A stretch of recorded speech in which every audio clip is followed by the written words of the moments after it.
Wisata luar angkasa sudah lama digaungkan oleh perusahaan-perusahaan besar. Kemajuan ilmu pengetahuan dan teknologi membuat banyak hal yang mustahil menjadi kenyataan. Sama dengan perjalanan wisata ke luar angkasa, hal ini dulunya hanya sebagai mimpi untuk dilakukan. Kini, sektor wisata luar angkasa berkembang menjadi sebuah tren baru dan perusahaan yang berkecimpung di sana berlomba untuk menawarkan pengalaman terbaik menjelajahi area di luar bumi. Contohnya, sebuah perusahaan bernama Space Perspective menggaungkan akan membawa wisatawan ke luar angkasa pada tahun 2024. Mereka juga meluncurkan desain pesawat yang akan membawa wisatawan keluar dari bumi ini. Traveler yang menjelajah ke luar angkasa dengan pesawat dari perusahaan ini akan mengalami perjalanan pulang pergi selama 6 jam, termasuk 2 jam turun ke bumi. Harga tiket yang mereka tawarkan yaitu $125.000 Amerika per orangnya atau setara 1,8 miliar rupiah. Penumpang akan duduk di kursi sandar mewah dan berlayar 20 mil di atas bumi. Pesawat tersebut bahkan akan memiliki Wi-Fi sehingga penumpang dapat menangkap setiap detail tentang pengalaman terbang di luar angkasa dan memancarkan kembali ke bumi. Kemudian ada Virgin Galactic yang membuka penjualan tiket untuk penerbangan luar angkasa dengan harga mulai dari $450.000 Amerika Serikat per kursi atau setara dengan 6,4 miliar rupiah. Fasilitas yang didapatkan ketika menggunakan jasa Virgin Galactic meliputi penerbangan, latihan, dan pakaian luar angkasa. Kemudian ada Blue Origin yang merupakan perusahaan roket yang didirikan oleh Jeff Bezos pada tahun 2000 lalu. Blue Origin menawari jasa wisata luar angkasa dengan perjalanan 62 mil di atas permukaan bumi dalam waktu sekitar 11 menit. Blue Origin mematok harga tiket senilai $28 juta Amerika Serikat atau setara 400 miliar rupiah.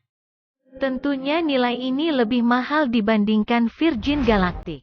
Sebelum melakukan perjalanan, wisatawan luar angkasa akan dibekali pelatihan.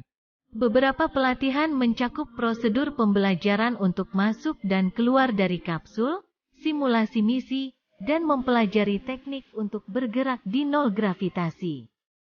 Selain itu, wisatawan juga akan mendapatkan biaya akomodasi.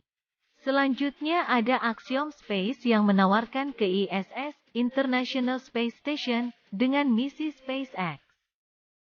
Melansir dari Business Insider, penumpang yang membayar $55 juta Amerika Serikat untuk misi SpaceX ke ISS, International Space Station, akan mendapatkan fasilitas pelatihan, biaya kebutuhan selama di sana, hingga fasilitas kesehatan. Harga tersebut senilai dengan $784,5 miliar rupiah.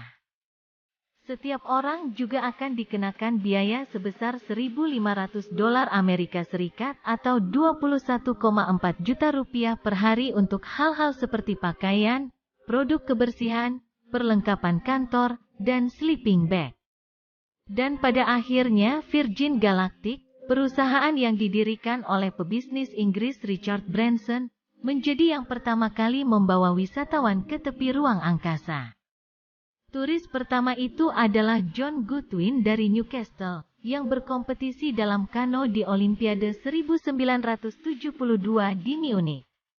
Kemudian Keisha Shahab, 46 tahun dan putrinya yang berusia 18 tahun Anastasia Meyers, seorang mahasiswa Universitas Aberdeen.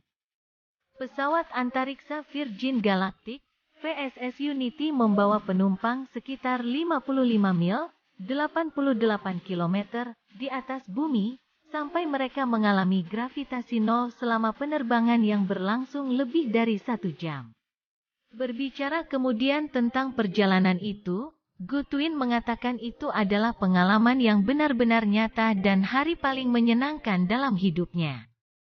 Hal yang paling mengesankan adalah melihat bumi dari luar angkasa, kejernihan murni sangat mengharukan.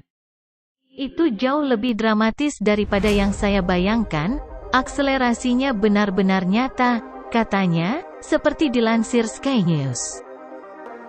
Sebelum Goodwin, sebenarnya ada seseorang yang menjadi turis luar angkasa untuk pertama kalinya. Dia adalah Dennis Tito, multi-jutawan asal Amerika Serikat yang pergi ke luar angkasa sebagai turis perdana pada tanggal 28 April tahun 2001. Selama 8 hari di luar angkasa, yaitu di ISS International Space Station, Tito kala itu menghabiskan uang lebih dari 20 juta dolar Amerika Serikat atau sekitar 309,8 miliar rupiah. Ia pun mengaku senang dapat melihat bumi dari luar angkasa. Peluncuran Tito ke luar angkasa sempat berpolemik. NASA sebagai otoritas penerbangan ke angkasa Amerika Serikat sempat menolak penerbangan Tito, karena dia bukan astronot. Karena itulah Rusia mengambil alih dan mengantarkan Tito ke luar angkasa pada tahun 2001. Dari perjalanan ini, puluhan tahun kemudian muncullah ide untuk menjadikan luar angkasa sebagai wisata perjalanan.